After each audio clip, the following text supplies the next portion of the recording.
It's the boys from Minnesota back at it again. Hot takes from Nels, Tyler, Josh, and Ben. From the first batter up to the safe clinch you pitch. Get up out your seats, it's swing and a miss.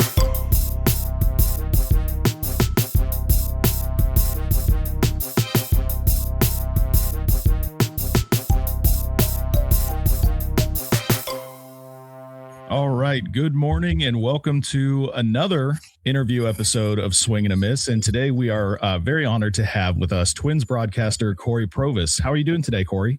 I am fine, guys. Thanks for having me on your show. Absolutely. Really appreciative of the time that you're giving us today. I know you're on the road, so making time for us is definitely something we appreciate.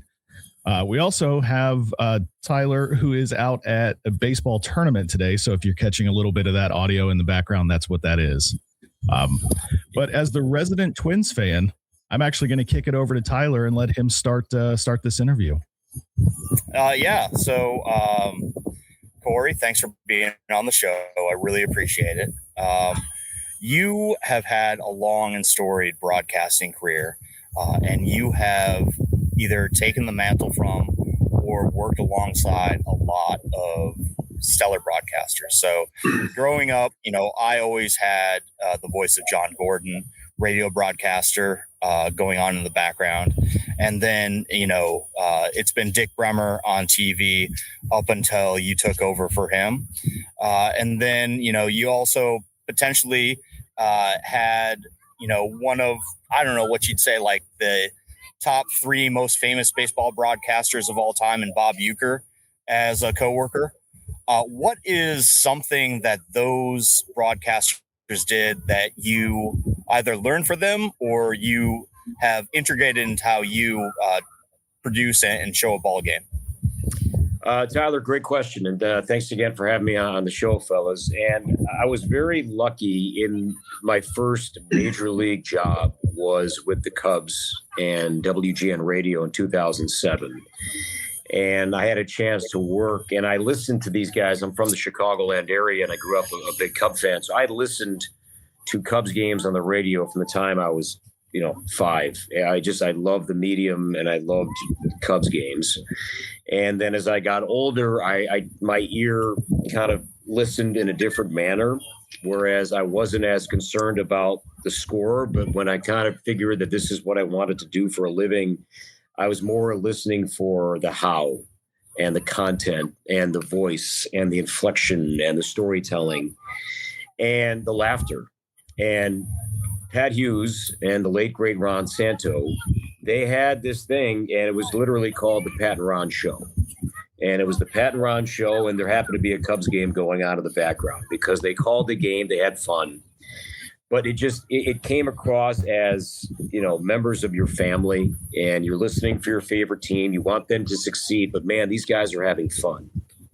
And then when I had a chance to work with them in 2007, I had the front row seat for the best show in town because these two guys just had so much fun every single day. They weren't stiff and, so serious about it. It's not the NFL that there's one game a week and you live and die, and college football the same way with your team. And then if you lose, you're sad for 6-7 days. If you have a bye week, it's 2 weeks. If you lose a baseball game, so what? You move on. You play again the next day. But these two guys were just champions of laughing at themselves and never taking themselves too seriously. So that made a big impact on me and the style that I wanted to have if I ever had the chance to be in that chair.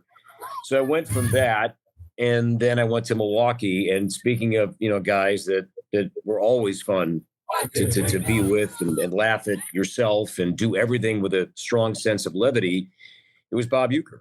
I mean, because he made fun of his own career every day. Every day he'd make fun of his own career, and not to mention his own style, his own personality. And so without those people, what I call a game, the way that I worked with Dan Gladden for 12 years and now on TV with a handful of great partners, my style is a byproduct of the people that I worked with and places that I was lucky enough to work previously, because without them, it's probably a straight probably boring broadcast that I probably wouldn't be hired at other places, because that's not what people want. They want to be entertained. You want to be educated. You want to be informed and all that. And you never put the game second. The game is always the thing. But if you don't do it with some fun and some laughter and just, again, some, at times, even some deprecating sides of humor, you're not going to survive. You're going to drown in it, because you do it every single day. You're getting lost in the minutia of how broadcasting works and how the baseball schedule works. So without those guys, this doesn't happen for me. I don't think at all, in Twins territory going back to 2012. Do you have a euchre story that you could share with us that you're willing to? Sure. I mean, I've got a lot of them. I mean, many I can't, but the one that I don't tell too often, which I think is really funny, and because there was a connection to the Twins that I brought, later on in life. So, Bob was the ultimate pitchman. I mean, and you saw it with the commercials and the Tonight Show and everything he did. He just was the ultimate pitchman. And so one of his sponsorships that he had was Usinger's sausage, and I'll never forget it. Usinger's sausage. It's just not summer without him. And those are different than the racing sausages, at Brewers games, because that was a separate sponsor. And so, but Uke was a pitchman for Usinger's, so much so he had his own brat. That if you went to a local grocery store and you bought the Mr. Baseball brat, all the proceeds benefited the Make-A-Wish Foundation of Wisconsin. And so Bob would do these daily reads for Usinger's. And so he's doing it just a normal day. And he's like, Milwaukee Brewers baseball is brought to you by Usinger's. Usinger's, it's just not summer without him. Core, what's great about Usinger's? So what's that, Yuki? He's like, you don't even need a grill to cook them. I said, no. He's like, no. If you're on your way to Miller Park and you're stuck in traffic, just pop open the cigarette lighter, pop it in, take a bite, and you're good.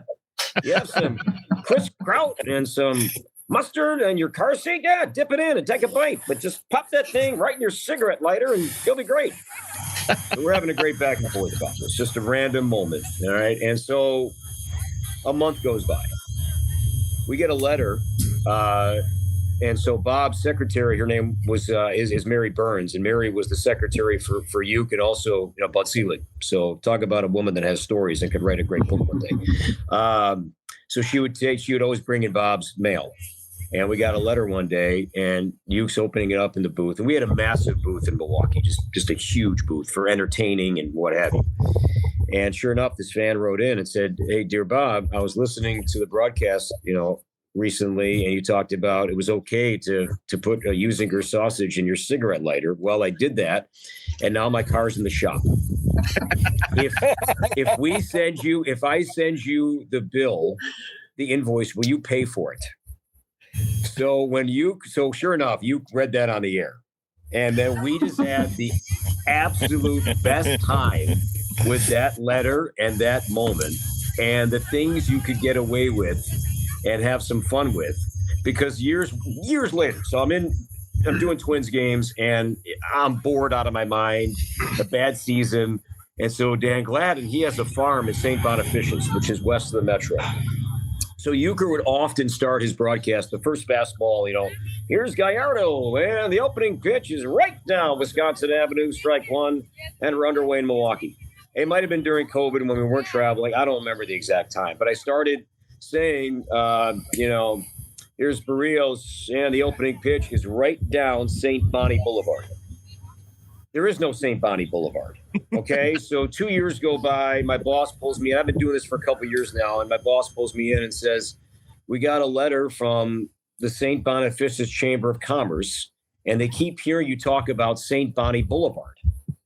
And they're like, did they miss something? I'm like, this is fantastic. So I called Uke right away. I said, this goes back to the Usinger's brought. You had some fun with it, and now I got this one, and now I got the Chamber of Commerce thinking that I made up a road. So he loved that one. So that's a good one. It was a long story. Sorry about that. Probably went on too long there, but it was just those kind of moments where, and going back to my first point about you better have some fun doing this. And again, there was nobody that had more fun than Mr. Baseball. I would be remiss if I didn't ask the follow-up question. Did he pay for the car repair? He did not. Okay. He did not.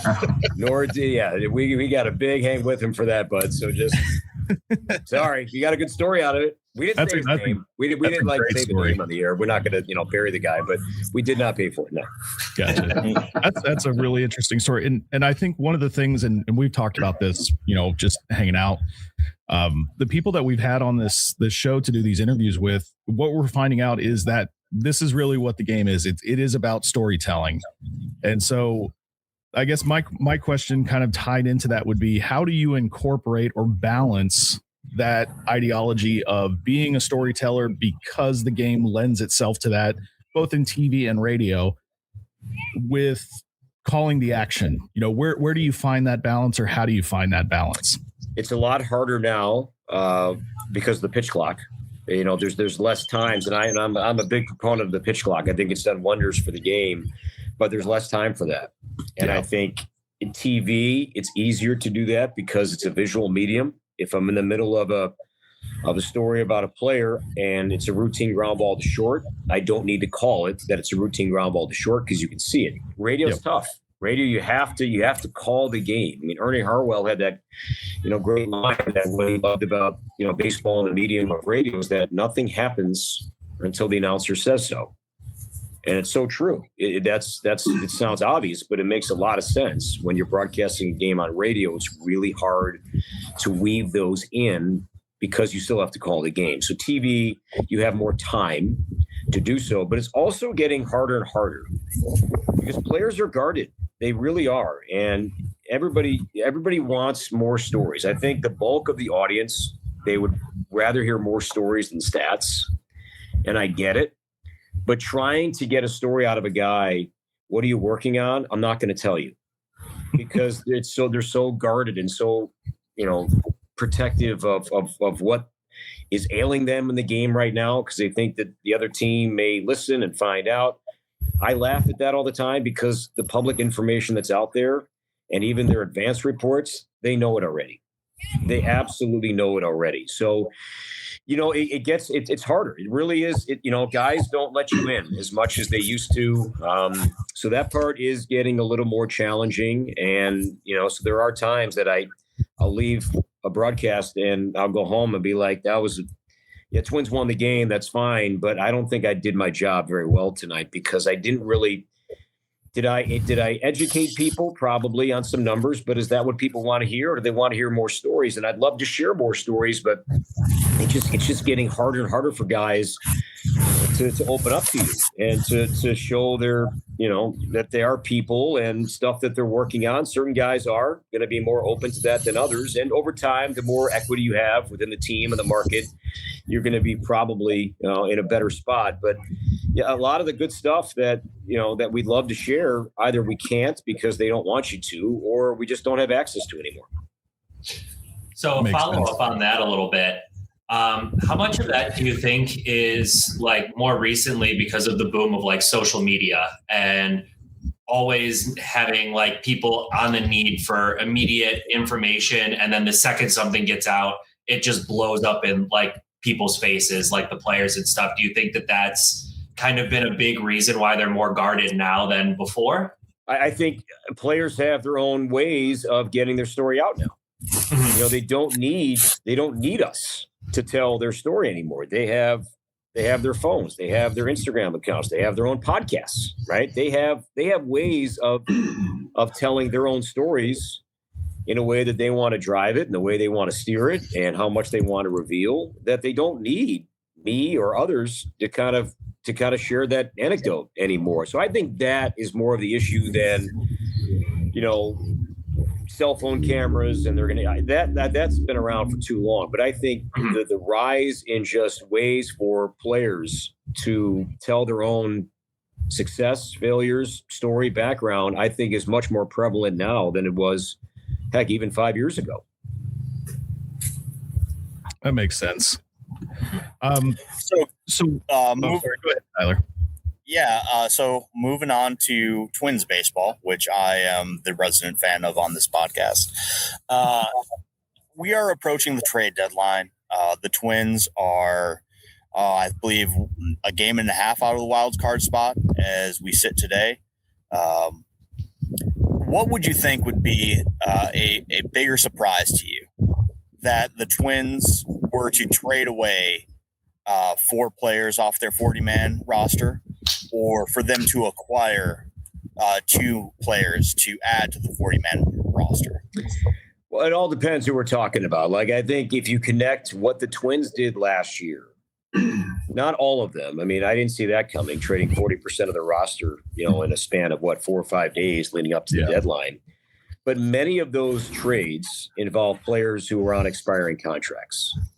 I mean, outside of Joan Duran and Louis Varland, unless I'm missing a guy here and there, the bulk of those guys, if not all, were going to be free agents at the end of the year, including Willie Castro and Harrison Bader and those guys, Chris Paddock. Those guys were all going to be, gone. I mean, Griffin Jackson, I guess, was under team control still for a little bit as well. So to me, if we're talking about what this trade deadline may or may not look like, that's what I go to first, is that, Ryan Jeffers is a free agent. He's going to come back probably in the next few weeks, hopefully in the next 3 or 4 weeks from his broken hamate bone. I mean, that's certainly a name that's on my radar. We keep hearing about Joe Ryan too. He's under team control for another year. But I go with the people that I work with and lean on who have a good feel for this kind of thing. I'm sure the Twins are going to get calls about Joe Ryan. I'm sure they're going to get calls about a lot of guys. I think even a guy like Anthony who's been throwing the ball better. If you look at his overall numbers, they're not great, but he had a terrible April, terrible weather. But the last 6-7 weeks, he's thrown really well. He's throwing in the upper 90s. So that's that's a guy to me that everybody's always looking for hard throwing left-handed relievers. So I think there's going to be pieces on this Twins team that are going to be appealing. And sure, depending on where they're at, I would imagine they'll listen to every single call. They should. They shouldn't say no to anything. I mean, the Twins have issues, and some of the issues have not been corrected. And in terms of getting more athletic and having better defense, especially with the infield, that's been a problem now for a long time. And they try to move some pieces around. It's been a revolving door at first base. So the Royce Lewis has looked better since he moved over to first base. He made a good play in the game against Arizona on Friday night. So, yeah, they have some, no doubt, some compelling pieces and some, I think, guys that other teams are going to be calling about. Whether or not they pull the trigger, we got time. We have a ton of time before that's all said and done. And even, to me, what set the Twins up for what happened at the trade deadline last year was that first series out of the All-Star break. They were a game under 500, I believe. Yeah, they were a game under 500 at the All-Star break last year. And they opened a series in Colorado and then the Dodgers. They lost 2 out of 3. The Rockies were by far the worst team. The Rockies hadn't won a home series all year. And then they won 2 out of 3 against the Twins. Then the Twins went to Dodger Stadium, were a pitch away from winning 2 out of 3 against the Dodgers. Instead, they got walked off in heartbreaking fashion, came home, laid an egg against Washington, and that was it. So that, to me, was, I think, going into the All-Star break, they were like, let's see where we're at here a little bit. But then those 6-7 games out of the break, that pretty much sent the Twins into kind of that tailspin, and eventually, to me, in my opinion, led to all the moves that they made at the deadline last year. Yeah, I think for me, we do know that there are going to be those players on those expiring contracts. So Josh Bell and Ryan Jeffers, maybe moving some relievers around, like that's going to be, probably likely to occur. I think that the fans on the team are just going to be a little bit more curious, what happens to some of the other veteran players, if there's any appetite there. One of my goals going into the season, and one that I don't think you can really check a box on yet, is I just kind of wanted to know what we had and who we knew was and was not going to be a part of the Twins' future for the next 2 or 3 years. So, when we look at Royce Lewis and Brooks Lee, Matt Wallner, Lou Keishel, I just wanted to get like sort of a clear understanding of their trajectory as well as their place within the Twins organization. And I think that that's still an incomplete grade. And that's one where I'm really not sure where the Twins are with all of sort of that mid-20s talent that they have on the roster. Obviously, Keishel is going to stay around because he's so young, but it's more like the Lewis and the Wallners and the Brooks Lees to say whether they are or not part of those future plans. So what do you think that a fan should look for when they're trying to understand trajectory of a player as much as anything? Yeah, it's a good question. And I think the Twins, this has been an issue now for a long time, that there's plenty of homegrown, high drafted talent on this roster. I mean, all the guys you mentioned are first or second round picks that they've made this great ascension through the minor leagues, but domination, great numbers, checked every single box. But then when they get to the big leagues, it either plateaus or it just stays too even.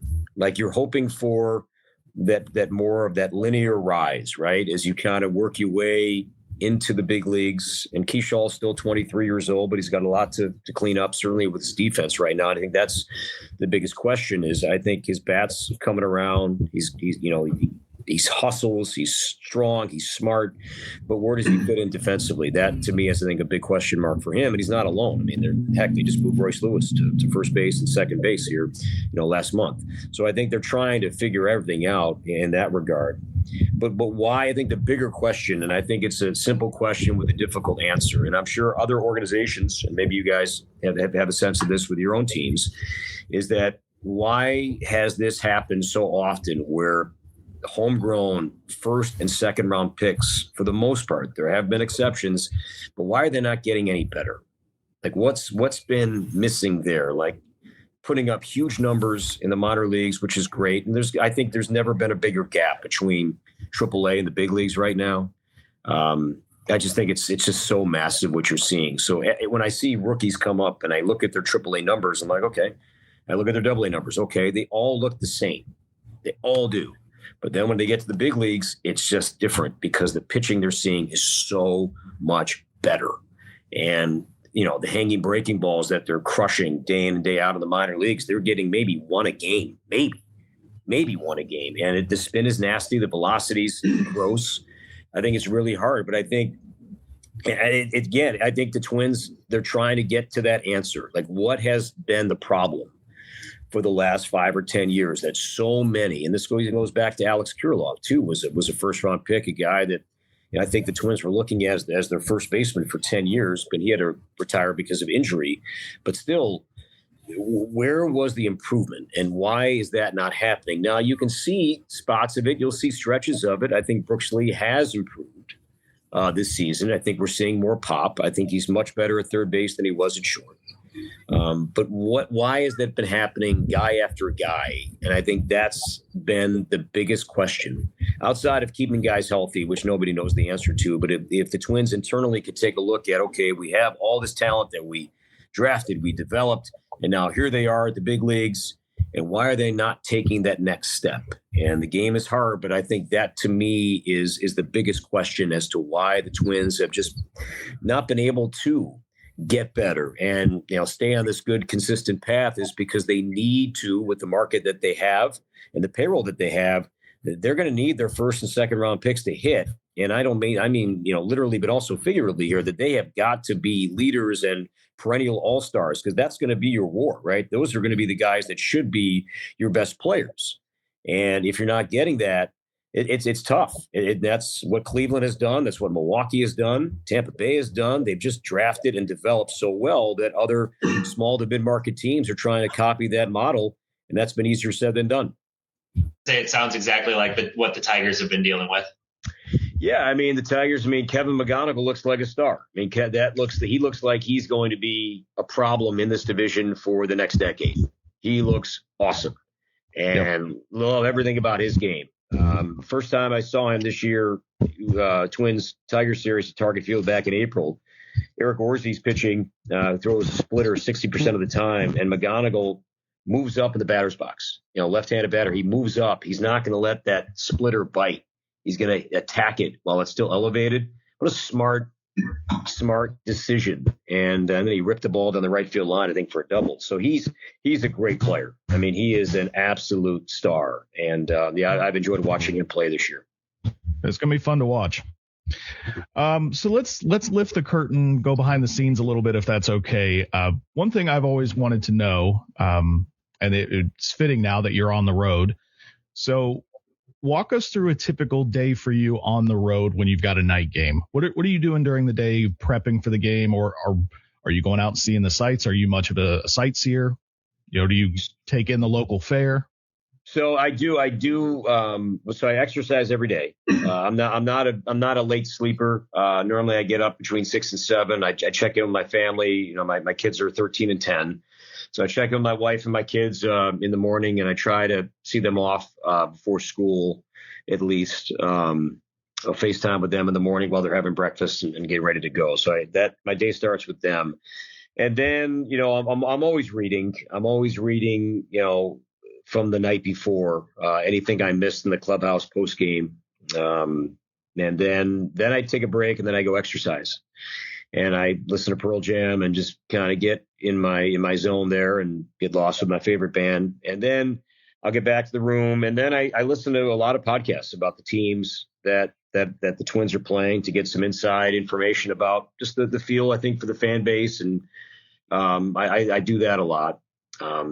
And then I start my score sheet. I have a big 11x17 scorecard that I still write down every single day. My pitching information takes me about an hour, just all the starter stuff that I like to put on the right side of my sheet every day. And then I just am filling in my scorecard. I'm just, I'll pull in some numbers. I don't have the lineups yet, but there's certain trends that I want to follow, how teams did the night before with runners scoring position, strikeouts, walks, have you. But the first game of the series, that one takes me more time because that's when I write down more team-related stats, first pitch, swing percentage, chase, contact, strikeout rate, walk rate, run scoring, DRS, outs above average. I want to get a feel for how the team is playing and what are their strengths, what are their weaknesses. I'm a big proponent of one-run games. I think that's a big stat when you get to September. And to me, that those, for the most part, are going to be your contending teams. The one-run game stat, to me, I love that. So then they're good in one-run games. Why? And often the answer is good defense, good bullpen. Not always, but that generally takes me down that path. And every now and then I might be surprised, but that generally is kind of what I do. And then I really just try to find. We were talking earlier about stories, and I try to find a story or two about a guy each game. I'm not doing a deep dive. It's a Twin show. It's not a national. When I do a national broadcast, different story. But when I'm doing a regional show, and it's for the Twins, but if there's a fun story about playing Arizona, like with Corbin Carroll, something from his childhood that I think is interesting to tell, I want to find that. Or an injury that a pitcher suffered, and with it came a lack of success in the minor leagues, and the guy thought about mailing it in and just saying, hey, I'll do something else, and then found a new pitch. So I'll try to find that. I try to find a tidbit or two about a guy or two for every game. And so that's what I'll do here this afternoon, and then hop on the bus. And then, I'm doing radio as we record this conversation now. I'm doing radio for this trip. I hadn't done a true Twins regular season radio game since 2023. So I get FaceTime with the manager every day. And so that's kind of my day. But it's a lot of reading. It's a lot of listening. And I'm always a series ahead too. So we play the Dodgers this next homestand starting on Monday. So I'll be back on TV for that. But I'm always into the series that we're playing, the opponent that we're playing, but I'm also looking a series ahead. I was going to say, Nels, you can probably help him scout out the Dodgers, right? Yeah, I'm a Giants fan. They're good. FYI. Yeah, they seem to be okay. They got some good players. And you're missing Ohtani's paternity leave too. I think he'll be back by the time that they come into town. So he might pitch on Wednesday. This was before that paternity announcement. We were thinking that he was going to pitch on Wednesday. I don't know if that changes things now, but my son wanted to go to a game, and I said, I think Ohtani's pitching Wednesday, but then the paternity list happened. So he's going to be disappointed if that doesn't happen. But dude, not my fault. Yeah. We had the opportunity to talk to Mace Michaels, the Twins meteorologist, several weeks ago. Made me curious. Obviously, during weather delay, he has his hands full. But what do broadcasters do when there's a weather delay and you have an hour or two on your hands that you didn't know you would have?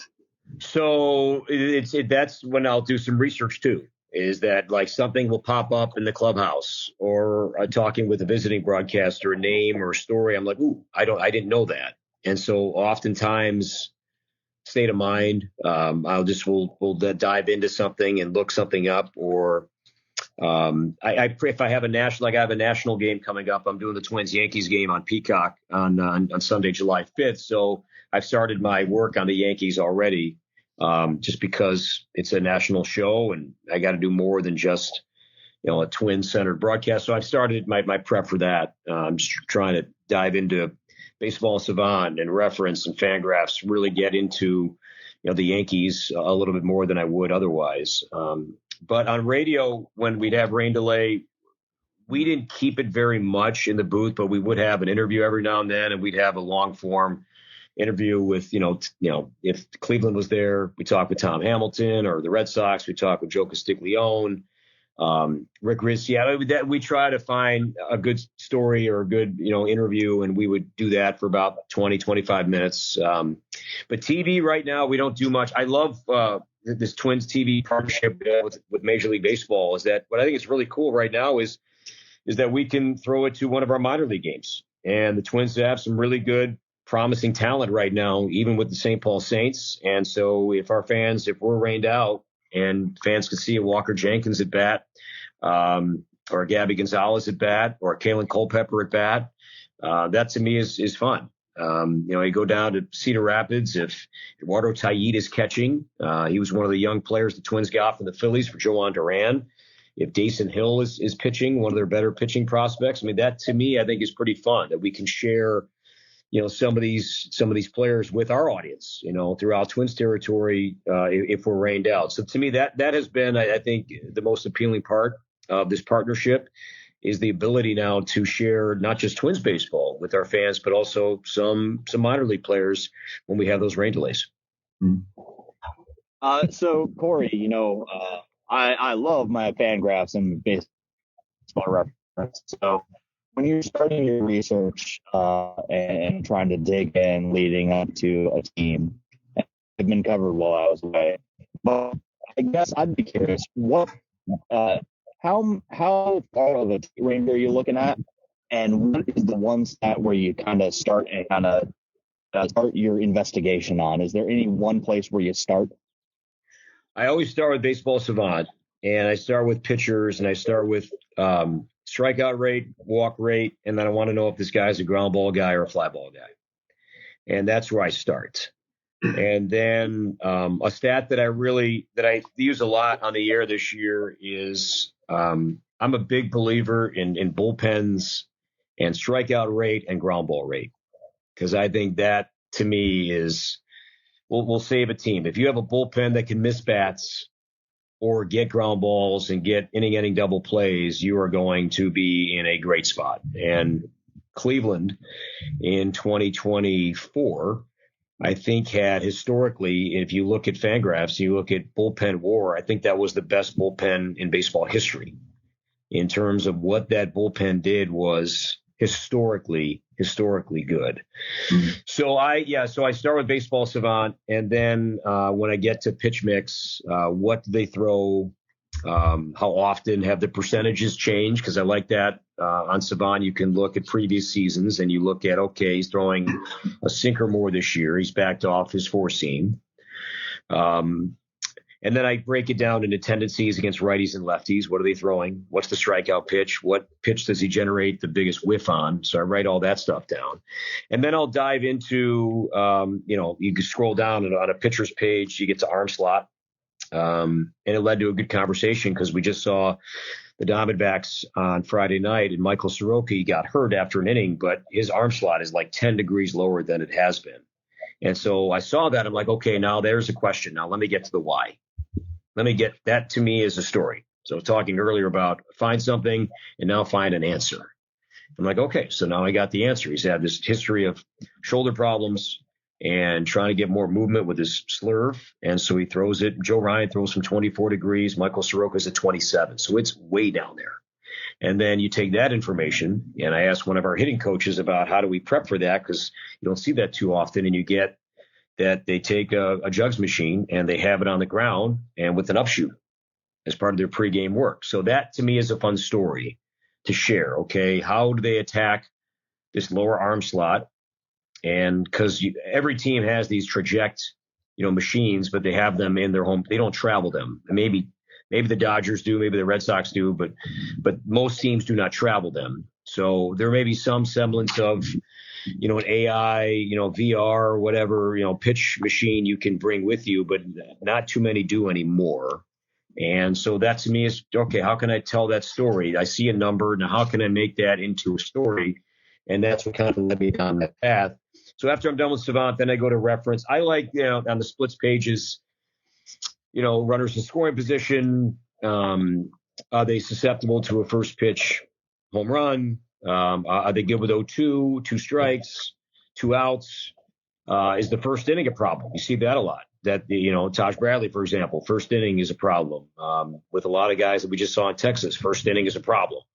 So that to me is something that I like to share as well. So that they're back and forth. And then in terms of Fangraphs, David Laurila writes one of my favorite. He writes a Sunday notebook on Fangraphs every Sunday, and I love that. And he's based in Boston, so I just love reading his stuff. And he'll put in fun little nuggets and stories about players that not just happen to be in Boston for that series, but just things he's heard and found and read. And to me, that's a really good piece of information that I like to lean on when prepping for my game.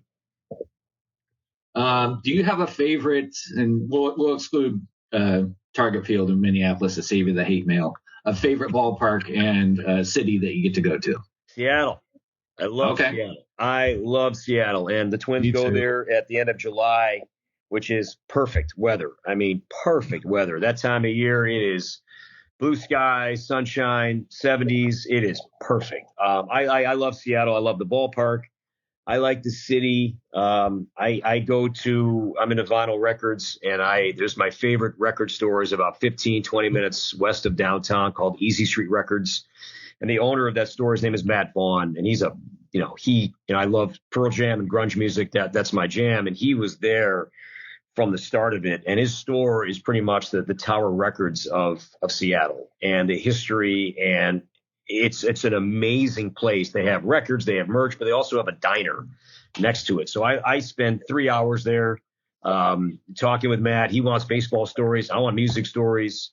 And so that is my favorite stop on the tour. So I love going to Seattle. I just think the ballpark's fun. The fans are great when they're good, especially. But even going there, and they were good, but going there when King Felix was pitching and seeing that group down the left field line with the big old drumstick that they're about to eat and all the King's Court. I have so many good memories of going to Seattle. Not that the Twins win there very much, but just the atmosphere is among the best in the game. When you go to that record shop, is there anything on particular that you're going to be on the hunt for? Do you have there's always a live show. I got the one that I was looking for last year. I was looking for the Pearl Jam show from Soldier Field in '95, and there was a live version of that, so I did get that.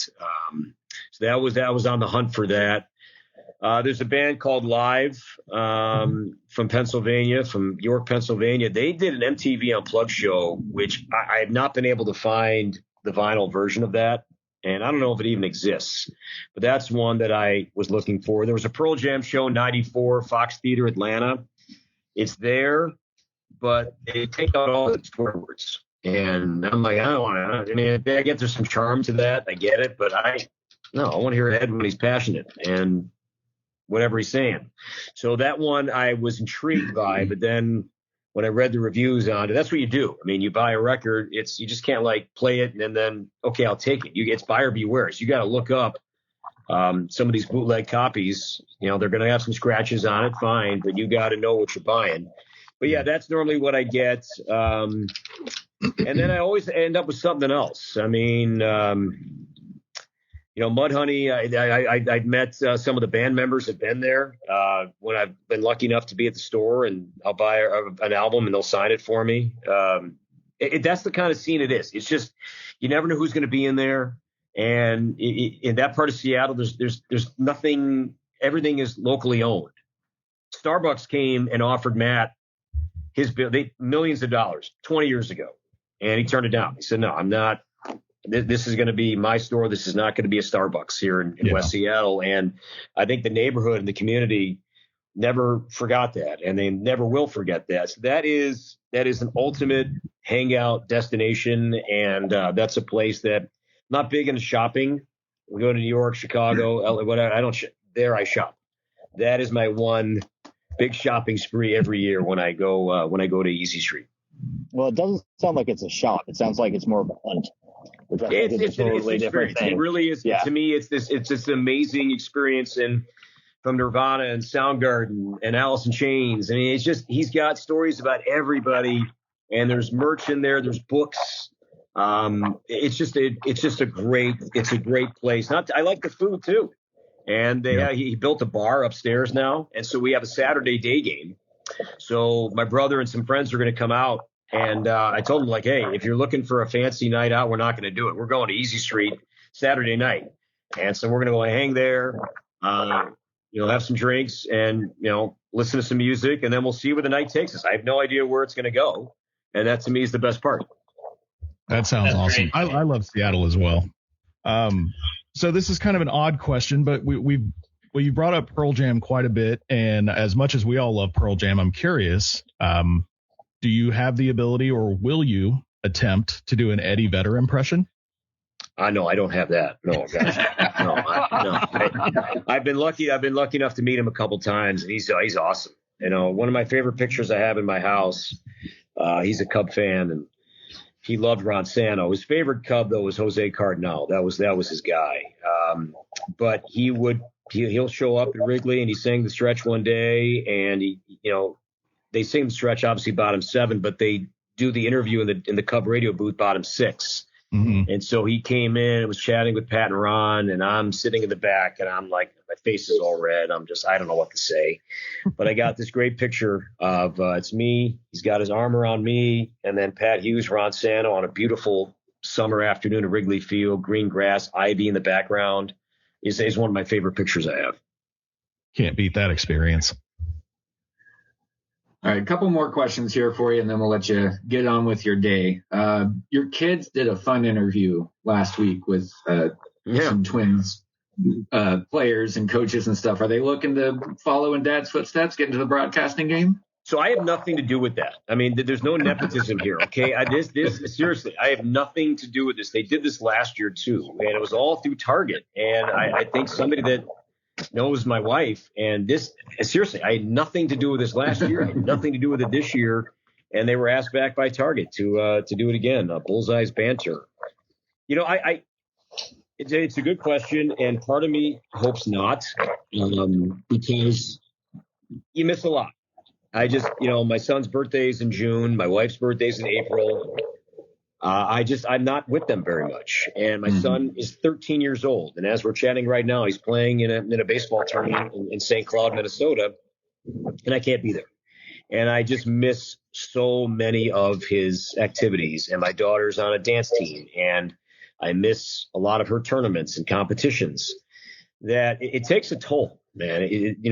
The divorce rate is what it is in our country. I would imagine if you work in this business, it's even higher, because it is really tough.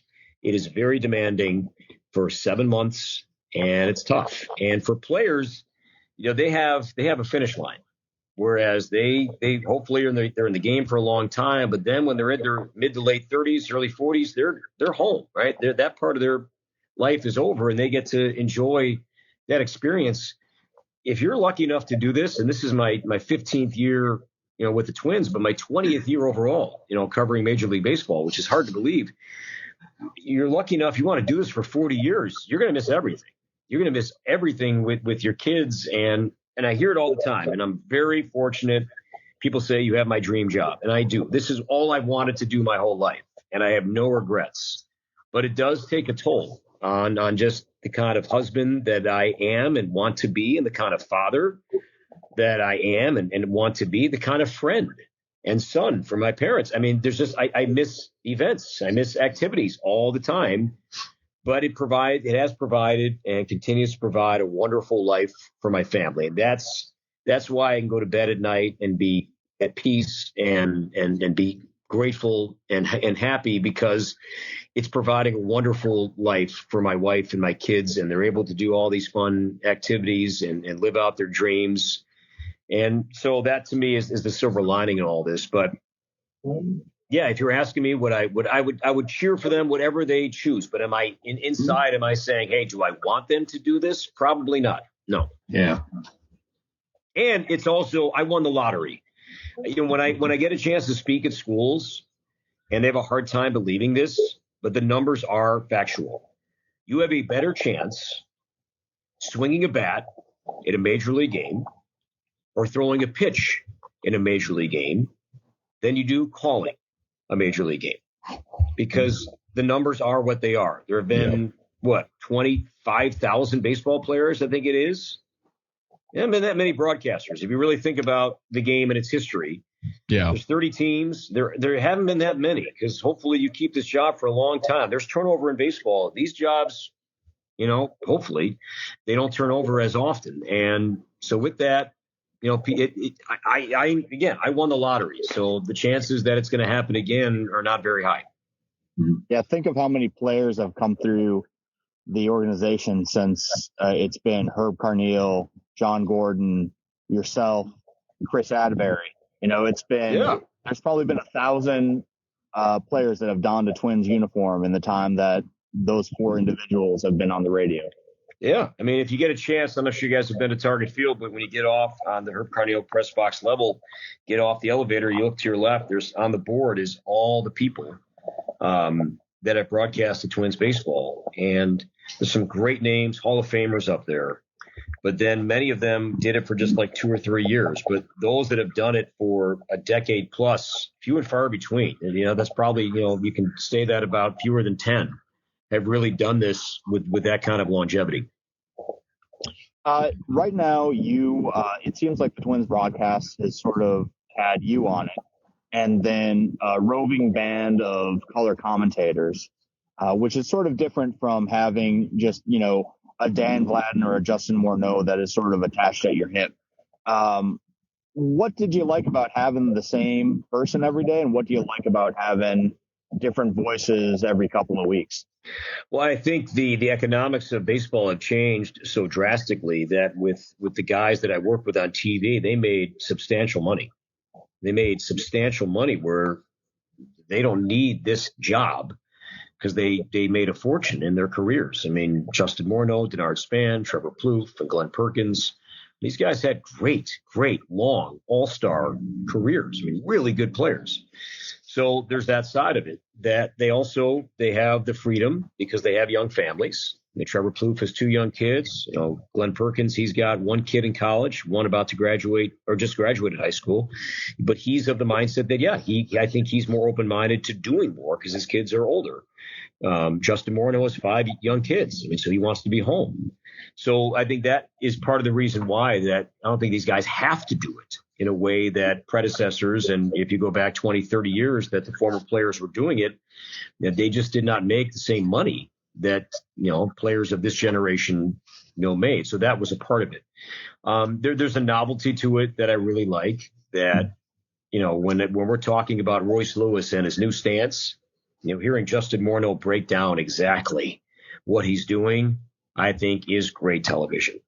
When Griffin Jacks was succeeding and or struggling as a late inning bullpen arm, having Glenn Perkins, 3-time All-Star closer, break down what he's doing right is awesome. When you're talking about Byron Buxton chasing down a ball in right center, left center, coming in, route running, Denard Span, you know, taking us through every step of that. I can't do that. You know, Brooks Lee moving over to third base, even, you know, when Miguel Sano was the third baseman, Trevor Plouffe was his teammate, you know, hearing him talk about the challenges of playing third base and where to bring your glove and where your feet need to be and getting that right, throw across on a bounce. That's great information. I mean, that's the part of the job that I can or should ever explain. That's what these guys are doing. And then with Danny, you get everything. You get the information, you get the education, but you get the stories. And the Twins, 87 and 91, we hold on to that in Twins territory better than anything else. I mean, 87 and 91, that still resonates with everybody in town. And he was part of the group of 7 that was on both teams. Not many were on that team both in 87 and 91. And he's just been, a leader, in this community and for the fan base and for this team for a long, long time, going back to when he was traded, at the beginning of the 87 season. So, yeah, that's what I like, is that you get different perspectives. And I think, to me, it does freshen up the job, here and there. But hearing, I'm going to be with Glenn Perkins here for the Dodgers series, but I hope Ohtani does pitch. So hearing Glenn Perkins talk about Ohtani as a pitcher, I think is going to be fascinating, and just breaking down what makes the Dodgers so good. Having a mind like that, I think will make for good TV. So what I heard is Dan Gladden is poor and doesn't care for his family. No, he's got grown kids, man. He's got grandkids, but now he's not traveling too much anymore because he loves being a grandfather. It's great seeing his grandkids around. No, but Danny's been so successful with his life, and for a guy that went undrafted, what a story. I mean, just everything that he has earned and everything that's come his way, he earned. I mean, he was banging down doors for an opportunity. Always thought he was better than the guy that was out there, and that motivated him, man. And the best compliment that Danny, that I would hear this all the time from a fan coming up to Danny, wasn't so much about 87 to 91. It was, I love the way you played. I love the way you played. And every time I heard that, it resonated with me. And it's still, I will never forget that, because I like hearing that, because it just kind of acknowledges what we all think of Danny, is that he is somebody that earned all of this with hard work, determination, love for his family, love for the sport, love for the Twins. And he's a vital part of the fabric that is Twins territory. Well, Cory, we are closing in on an hour. How about we end this with a little rapid fire? Is that okay? Sure. All right. Well, usually the first thing I ask is favorite band. We've already covered that, so let's change that up a bit. What's your most hated band? I'm not really into the EDM stuff. I just okay. It's not my thing. I don't know their names. I know my brother, who is 50 years old, he loves that kind of music right now, and it's driving me nuts. It's causing tension within my own family. Because my brother he's my teammate for all Pearl Jam shows. And now he's diving into this EDM crap, and I just can't get behind it. If that's me yelling at clouds, so be it. We all have that, right? Yeah. Have you attempted the 999 challenge? I don't even know what that is. 9 beers, 9 hot dogs, and 9 innings. Oh no, I don't drink alcohol anymore. I gave up alcohol when I moved to TV. So I haven't had any alcohol for about 2.5 years. That one would be tough just because of the gig. And if I tell my wife on an off day, hey, I'm going to a ballpark to eat hot dogs and watch 9 innings of baseball, talked about the divorce rate earlier, then it's 100% going to happen if I go to a ball game on my off day. Fair enough. Maybe you could do a 777 challenge at one of the 13 games. There you go. That might be something. Yeah. Perfect hot dog toppings. Well, again, this is going to sound bad. I don't eat red meat or pork, so I have not had a hot dog in a long time. I'm a chicken sausage guy. I love chicken sausages. To me, it's good. Can I say what I like? I like jardiniere. Yeah, absolutely. I like jardiniere. I like spice. So jardiniere and some hot mustard is my go-to on a chicken sausage. Yeah, I love jardiniere. So good. Any rapid fire questions from you guys? Nothing. I guess a request. Yeah. When you bump into Danny Gladden and he's on the Dodgers call, I would love to hear more stories coming out of his time in Japan. Those are great. Yeah, I feel like those get touched upon, but I'd really like to hear even more. So there'll be obviously quite a bit of Japanese media at Target Field with this upcoming series, and he's very popular. I mean, Japanese writers, they will approach him and they want to hear about the famous fight that he had in Japan that was playing in the clubhouse when we played the Rays years ago down at Tropicana Field. It was, for some reason, it was playing endlessly on a loop on the TVs in the clubhouse. So, sure enough, Danny takes the mask and, the uppercut and hurt his finger. But yeah, he enjoyed going to Japan and playing there. That was obviously during the strike and everything that was going on in the States. But he had fond memories, and I know he enjoyed playing there. But he's still very, very popular, and I'm sure that when some Japanese media, see him this upcoming series, they will certainly want to catch up. Maybe he'll drop your name on the broadcast, Tyler. No, I don't need that. Fair enough. Well, Cory, we can't thank you enough for the time that you've given us today. Really, really interesting interview. You got obviously a wealth of knowledge and experience in this, and we just love soaking up this information from guys like you. So we can't thank you enough. Guys, I enjoyed it, and best of luck with your show, and thanks for having me on. Appreciate it. Have a good one, and go Twins, right? You got it. Thank you. Go Twins. Thank you.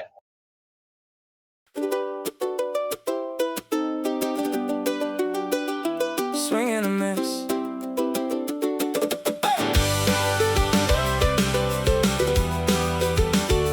Swing and a miss.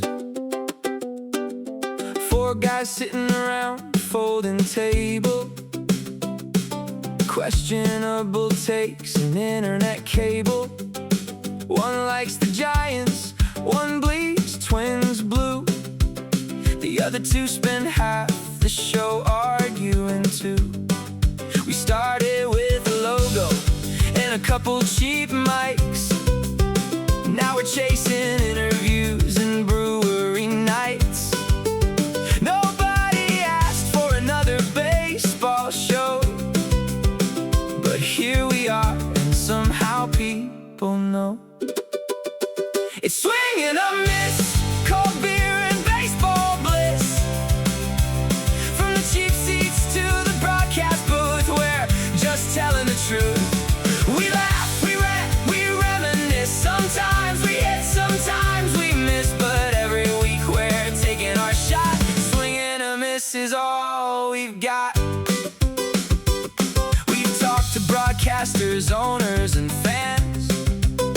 Made live shows happen that nobody planned. Reviewed ballpark beers like train sommeliers, even though half our ratings make no sense anyway. One guy's stat sheet is 40 pages long. Another just vibes and somehow isn't wrong. Every episode feels like a backyard game. Different stories, same ridiculous game. It's swing and a miss, cold beer and baseball bliss.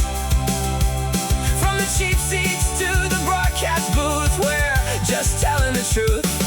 We laugh, we rant, we reminisce. Sometimes we hit, sometimes we miss, but every week we're taking our shot. Swing and a miss is all we've got. Maybe we'll never be ESPN. Maybe we'll never get rich. But if we're talking baseball with our friends, that's a pretty good pitch. From spring training mornings to October nights, baseball gives us memories and the show gives them life. It's swing and a miss, a little baseball happiness. From Minnesota bars to stadium lights, we'll keep talking ball all night. We laugh, we rant, we reminisce. Sometimes we hit, sometimes we miss. And whether we're famous or whether we're not, swing and a miss is all